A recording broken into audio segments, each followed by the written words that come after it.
ما باندې بے انتہا دا ځوانان را باندې ګران دي چې کوم ځوانان دوی شهیدان کړي دي ما په هر شهید نه پس یقین ومنه زه کمره ته لاړ شم دا ځوانان زه د دغو ځوانانو سره بې انتها مینه لرم زه د پښتنو د ځوانانو سره بې انتها منم ما په هر شهید باندې کمره ته یوازې تللی یم ما په قرآن لاس ایښي دي چې زه به د خپل ملګری شهید چاته پرېنږدم انشاءالله د حیات نوم ورته کړی چې په کومه طبقه کې دي خو په کوم فیلډ کې دي الله پاک وطن زنده خلیق و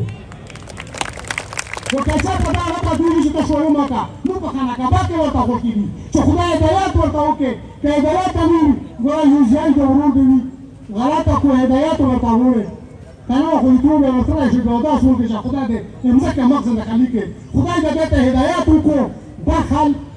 دا مشران دا سپینږیري دا عزتمن خلک چې دا نن دا ته وروستی دا ته څوک څه شی ورکوي دا په ډګر وروستي په ډګرمي کې وروستي دا ته څوک څه شی ورکوي دا نن خالي دا خلک نه دی دا د نارت وزیرستان نه ونڅه په ټوله خیبر پښتونخوا کې په ټول بلوچستان کې چې چېرته پښتانه دي دا ژوړي و دا جمع کېږي داسې نو د امن دپاره ژوړي دا ولې لوستي دا امن غواړي هر سړی د امن تږی دی هر سړی امن غواړي ځکه دا خلک تنګ دی خبرې مشر منظور پښتون وکړلې یقیني چې الله به د په عمر کې برکات واچوي